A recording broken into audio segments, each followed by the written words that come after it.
Bonjour, donc mon nom est Bettina Frolich. Je suis ravie de vous recevoir aujourd'hui pour un nouvel épisode. Bonjour Iris, est-ce que je peux vous proposer de vous présenter très brièvement pour que les personnes vont savoir qui vous êtes? Alors bonjour, merci de me recevoir. Donc je suis Iris Brugidou en charge du marketing chez Iguana Yachts. Iguana Yachts, c'est un fabricant de bateaux amphibies à chenilles de luxe pour des marchés tels que les super yachts, les maisons de bord de mer, les îles privées, qui est basé à Caen et qui existe depuis 2008. Ben, merci en tout cas pour cette introduction.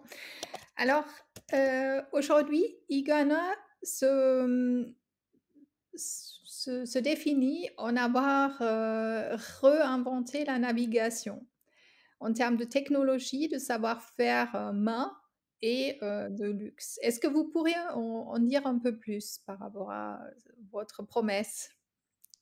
Oui, alors en fait, Iguana, ce sont donc des bateaux amphibies qui viennent un peu repenser la façon de naviguer, car ils se peuvent se mettre à l'eau tout seuls et sortir de l'eau seuls, sans avoir besoin de port ou de ponton ou de mettre le bateau, d'arrimer le bateau ou de quoi que ce soit, ni besoin de remorque. Donc ça permet de fluidifier complètement l'expérience de navigation pour l'utilisateur et de faciliter l'usage en fait du bateau, même pour les personnes qui ne sont pas des grands navigateurs. Donc c'est vraiment très simple d'utilisation. C'est sur ça qu'on s'est appuyé à la base et l'idée est venue en Normandie où les marées sont très grandes et où c'est toujours très compliqué de mettre un bateau à l'eau parce qu'il faut aller très loin, marcher parfois des kilomètres pour atteindre l'eau. Donc c'était cette idée de faire le dernier kilomètre en fait pour pouvoir se garer, ranger son bateau, retourner sur terre. Donc ça facilite toute l'expérience de navigation. Alors, votre fondateur, donc Antoine Prouchidou, donc il a dit dans une citation que je trouvais excellent, prenez le meilleur et améliorez-le. S'il n'existe pas, donc bien entendu, concevez-les. Alors, qu'est-ce que, c'est exactement l'histoire du Ghana ou comment vous voyez cette citation? Oui, alors donc lui, c'était vraiment de base, il a créé le bateau pour lui, pour pouvoir naviguer en Normandie, naviguer sur les îles anglo-normandes notamment. Et l'idée, c'était d'avoir un très bon bateau. C'est-à-dire qu'aujourd'hui, toutes les solutions amphibies, c'est des solutions qui sont plutôt terrestres, avec la capacité d'aller un peu sur l'eau. Et là, l'idée, c'était d'avoir un très bon bateau qui peut monter jusqu'à 50 nœuds, qui est très très performant en mer, tout en pouvant se retourner sur Terre et atterrir sur Terre. Donc, il a vraiment cherché à utiliser, donc travailler avec des designers très expérimentés, designers français, Antoine Fritsch notamment, à avoir une carène très performante, à avoir des matériaux très qualitatifs, résistants dans le temps, et un design, un très beau design, parce que c'était important pour lui d'allier la performance et le design et de faire une solution totalement intégrée qui ne vienne pas dénaturer aussi la forme du bateau, que ça reste un beau bateau et allier en fait performance, design et fonction. Et donc c'était toute cette conception en amont qui a permis aujourd'hui de faire d'Iguana un très beau bateau, très design, qui en plus est super fonctionnel en fait.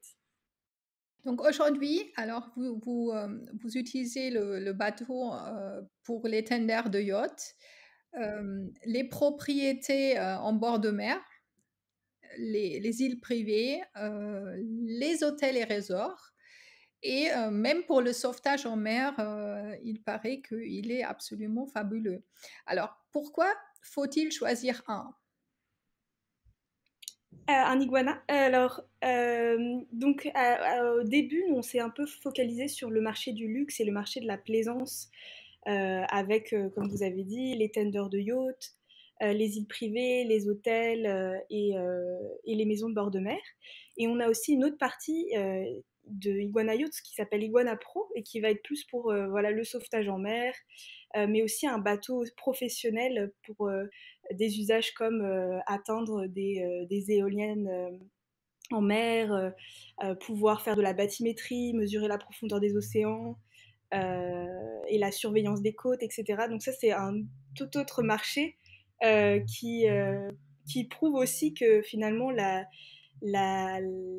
le, les capacités du bateau sont très performantes, qu'il est très qualitatif et qu'il est unique aussi, puisque c'est un peu une solution qui est proposée, qui est la seule solution à chenille comme ça qui est proposée sur le marché, ce qui fait qu'on a un peu beaucoup de gens très différents, des profils très différents qui vont être intéressés par ce bateau, qui vont de la SNSM à donc les sauveteurs en mer à un propriétaire de super yacht.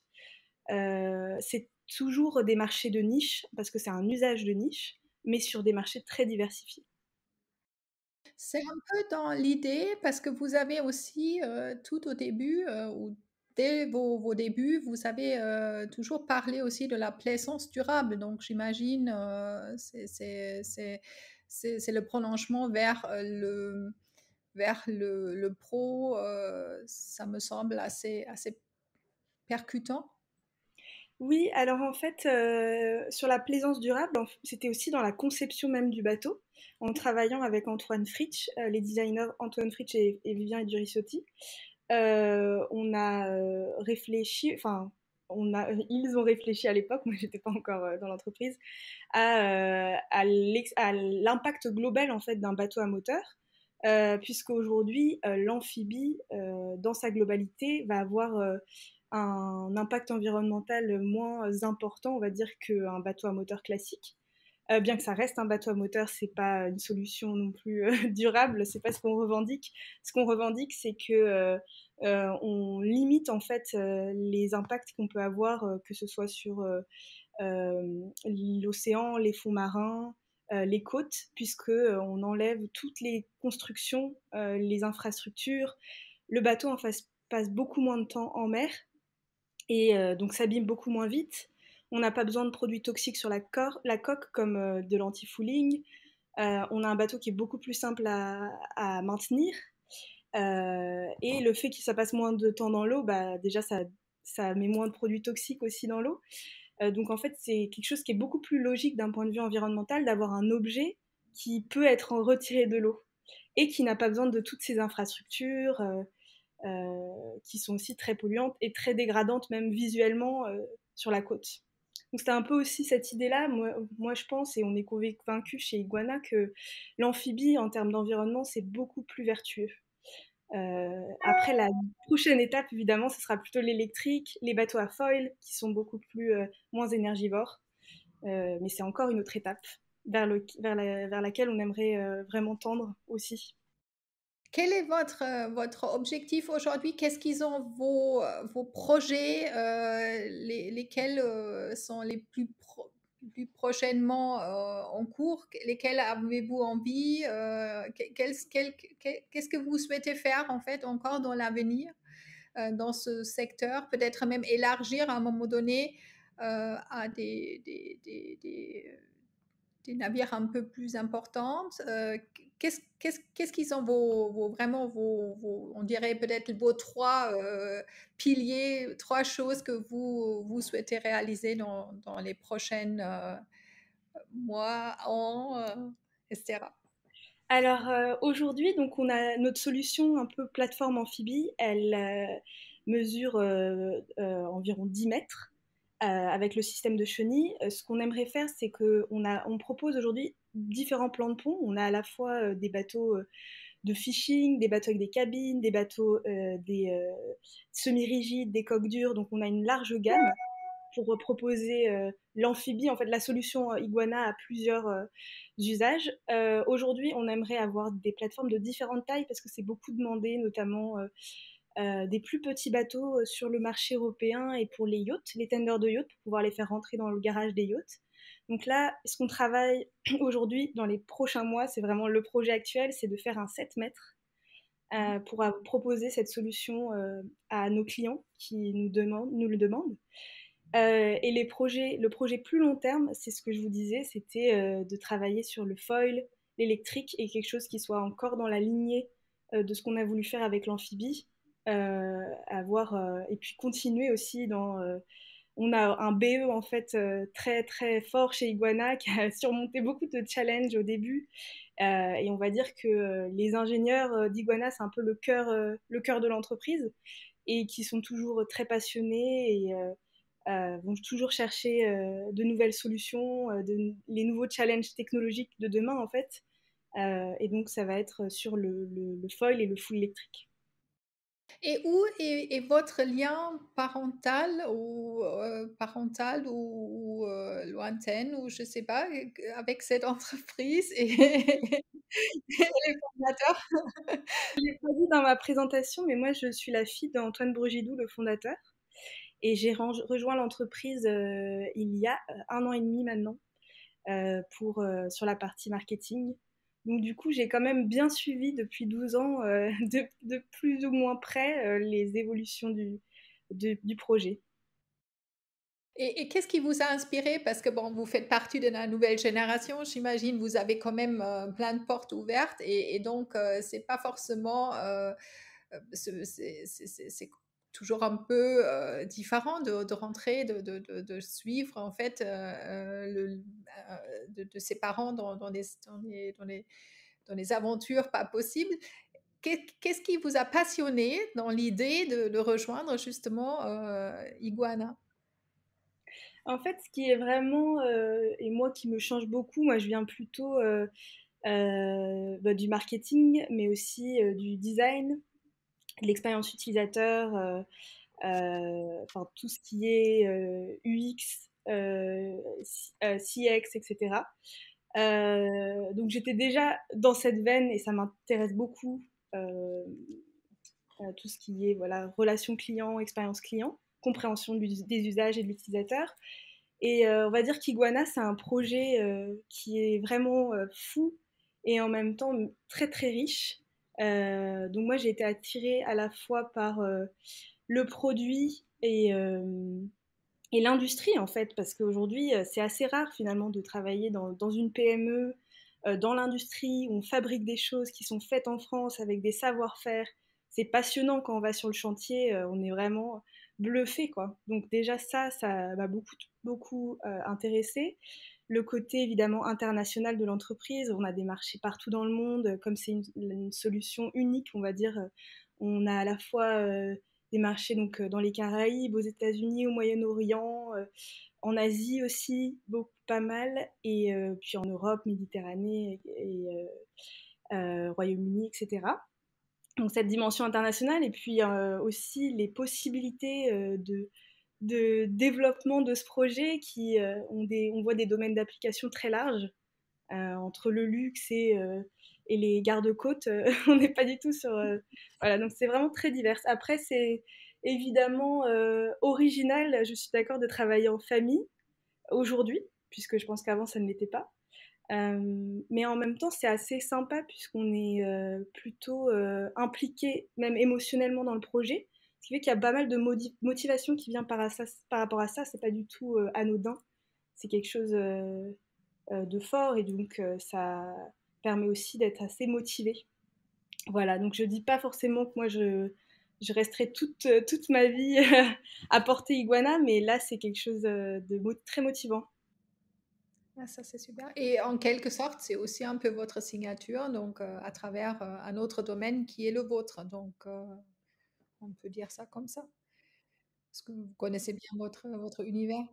Question, alors, quand vous avez dit que, effectivement, vous avez un large éventail, d'interventions, donc si on prend reprend l'exemple que vous venez de faire, donc entre les garde-côtes et donc le propriétaire, d'un super yacht ou un méga yacht ou voire un giga yacht et cetera, qui a vraiment, hem, des exigences absolument incroyables par rapport ce tender.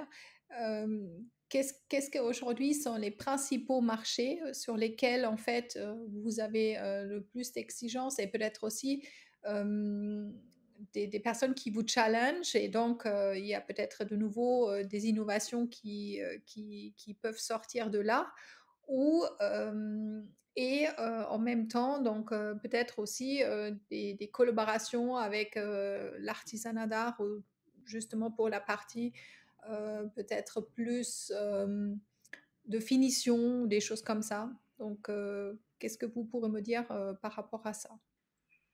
Alors aujourd'hui, depuis toujours en fait chez Iguana, il y a eu beaucoup de projets personnalisés, totalement custom, et notamment pour les super yachts qui font souvent leur tender en accord avec donc le yacht. Donc ça demande toujours des challenges pour développer des nouvelles fonctionnalités, développer des nouvelles choses pour s'adapter aux besoins du client. Mais c'est quelque chose qu'on a toujours fait chez Iguana, de servir au maximum le client et avoir une relation vraiment privilégiée en fait avec nos clients qui sont souvent euh, des personnes qui ont leurs envies et des besoins spécifiques. Donc on va toujours s'adapter, donc, que ce soit le super yacht, mais parfois aussi d'autres clients. Donc là, on va développer des hardtops, des couleurs, des options pour monter dans le bateau, enfin voilà, tout ce qu'on veut en fait est possible. Donc pour ce marché-là, ça demande toujours pas mal de développement et d'études, ce qui est très intéressant. Et puis évidemment, le marché professionnel demande pas mal aussi demande une très grande exigence sur la technologie pour qu'elle soit durable et facile à maintenir et euh, voilà, que les organisations ont souvent des critères en fait sur les produits et la durabilité du bateau. D'accord. Et donc, vous travaillez dans ce contexte-là aussi avec des artisans d'art ou avec des prestataires qui ont un savoir-faire complémentaire au vôtre? Hein. Oui, alors pour évidemment tout ce qui est, on va dire, les, euh, les tissus des sièges, etc., donc qui sont souvent faits par différents fournisseurs et qui sont souvent personnalisés ou adaptés pour le client. On a aussi fait des bateaux, par exemple, avec j'ai les mots qui me viennent en anglais, je suis désolée, avec les rampes d'accès, etc., en plaqué or pour un client spécifique. Donc c'était un projet un peu fou on avait mis des verres Saint-Louis dans le bateau et enfin voilà, plein d'éléments un peu exclusifs qui donnaient un aspect très original au bateau. Donc ça nous arrive, oui, de travailler avec des artisans du luxe sur notamment les détails en fait du bateau. Et aujourd'hui, qu'est-ce que vous en pensez vous faites partie déjà de la jeune génération, mais va avoir encore plus de jeunes, etc. Comment est perçu donc cet univers qui est le vôtre à la jeune génération, aux millennials, la génération Z, etc., etc. Est-ce que vous avez là déjà des retours? Est-ce que est-ce que ces jeunes-là vous suivent? Ça les intéresse? Vous voulez parler du luxe ou du nautisme? Des deux. Du luxe, des deux. Euh, je dirais que oui, enfin, je pense que c'est quelque chose qui intéresse, mais on va dire que les façons d'interagir sont de plus en plus différentes et le lien avec la marque change beaucoup avec des générations plus jeunes et que on a une autre façon de faire vivre les marques, bah, notamment évidemment avec le digital, qui demande d'avoir une grande maîtrise en fait de tous les canaux possibles où on peut toucher cette génération. Et une maîtrise aussi de ce qui échappe un peu à la marque, parce que c'est beaucoup moins contrôlable, on va dire, que quand on va dans un magasin et que tout l'ensemble de l'expérience est géré par la marque. Euh, donc je dirais que c'est plutôt les moyens d'interaction qui sont différents, puisqu'aujourd'hui on est beaucoup plus proche en fait des marques, on a envie de connecter, on a envie de comprendre le projet, on a envie de comprendre la vision, que ça ait du sens et que ce soit inspirant. Il y a un fort lien entre les valeurs de la marque et comment cette génération va choisir cette marque et pour quelles raisons. Donc je pense que c'est ça, puis l'incarnation aussi des marques est importante, avec des figures, des représentations, des personnes inspirantes. Donc je pense que c'est beaucoup dans l'interaction en fait que c'est différent. Mais sinon, voilà, je vois toujours un intérêt, moi oui. Et avec votre marque, donc Iguana, comment ça se passe? Alors nous, on touche pas une jeune génération aujourd'hui, pas beaucoup. Euh, on va dire que, euh, enfin c'est pas notre audience et nos utilisateurs principaux. Euh, donc, mais on est aujourd'hui aussi très très présent sur les réseaux sociaux et digitalement, puisque on voit bien, enfin, que pour toutes les générations en fait ça fonctionne beaucoup. On a un produit qui a besoin d'être vu, qui a besoin d'être expérimenté, touché, on a besoin de voir les détails, c'est un très beau produit. Donc les gens ont besoin de voir des images, des images, des images. Donc toujours beaucoup de contenu, on travaille beaucoup sur ça, sur le contenu, les vidéos, pour vraiment apprécier et comprendre le produit. En plus, on est basé en France, nos utilisateurs sont vraiment partout dans le monde, donc on essaye de vraiment leur faire vivre, même de loin, même à distance, le bateau. On aimerait bien qu'ils puissent le toucher, faire l'expérience en fait. C'est ça qu'on cherche à faire. En tout cas, ça se ressent et donc je vous remercie, d'avoir répondu donc à nos questions et je vous souhaite donc, très bonne continuation. Est-ce que vous avez peut-être envie de ajouter un élément que j'ai oublié à vous poser comme question ou est-ce que vous avez peut-être quelque chose que vous aimeriez bien partager avec l'audience? Bah, merci beaucoup déjà de m'avoir écoutée et d'avoir posé toutes ces questions. Ce que j'aimerais partager, bah, j'espère que ça les aura intéressés et qu'ils auront envie d'en savoir plus sur Iguana, sur cette PME industrielle française et une innovation française qui finalement réussit plutôt bien à l'international. Donc j'espère qu'ils aimeront savoir un peu plus. Bah, en tout cas, merci beaucoup Iris.